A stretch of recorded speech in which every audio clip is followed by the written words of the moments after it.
ஜின் தி bed. இந்த படத்தோட கதை என்னன்னா, தமிழ்நாட்டில இருந்து மலேசியாவுக்கு போய் அங்க இசை கச்சேரி நடத்திட்டு இருக்காரு நாயகன் முகேன். அங்கிருந்து இந்தியா வரும்போது ஜின் அப்படிங்கிற ஒரு செல்லப்பிராணியை கொண்டு வந்துடுறாரு. அது வந்ததுக்கு அப்புறமா நாயகனுக்கு சில நல்ல விஷயங்கள்லாம் நடக்குது. குறிப்பா அவரோட காதல் கைகூடுது. ரொம்பவே ஹாப்பியா இருக்காரு நாயகன்.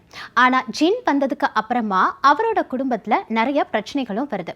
அதனால ஜின்னை வீட்டுல இருந்து துரத்தணும்னு அவங்களோட குடும்பத்தினர் சொல்ல அதை மறுக்கிறாரு ஹீரோ.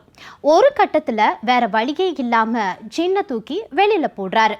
அவர் ஏன் ஜின்னை வெளியே அனுப்புனாரு, ஜின் போனதுக்கு அப்புறம் என்னெல்லாம் நடந்துச்சு அப்படிங்கிறது தான் இந்த படத்தோட கதை. ஜின் அப்படிங்கிற ஒரு புது கான்செப்டை வச்சு காமெடி கலந்த ஃபேண்டசி படம் எடுக்க நினைச்ச இயக்குனர் DR பாலாவோட எண்ணத்துக்கு வாழ்த்துக்கள்.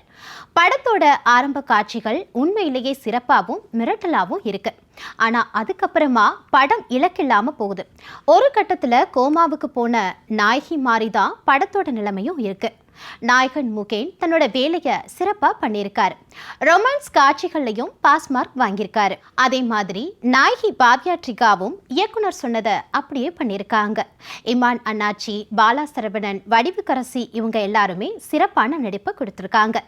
ஜின்னோட கேரக்டர் டிசைன் ரொம்பவே நல்லா இருக்கு. ஆனா பயம் வர வேண்டிய இடத்துல சிரிப்பு வரவழைக்க நினைச்ச இயக்குனரோட எண்ணம் நிறைவேறல. பாடல்கள் கொஞ்சம் சுமார் தான்.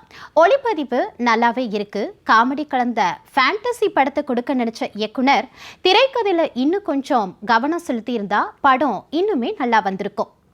மொத்தத்துல சிரிக்கவும் முடியாம பயப்படவும் முடியாம பாதியில நிக்கிற உணர்வை தான் இந்த படம் கொடுக்குது.